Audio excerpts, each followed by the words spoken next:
আমার একটা সাথী ছিল দেশের বাড়িতে,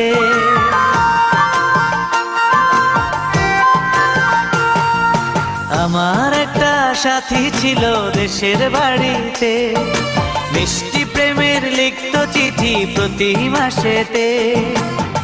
হঠাৎ একদিন খবর এলো সাথীর নাকি বিয়ে হলো আমার অজান্তে। এখন বলো দেশে যাব কার আশাতে, এখন বলো দেশে যাব কার আশাতে। দুনিয়া দুই দিনের মেলা, এসেছি একেলা যাব একলা, মধ্যে বড়ই মায়ার খেলা। এসেছি একেলা যাব একলা, এসেছি একেলা।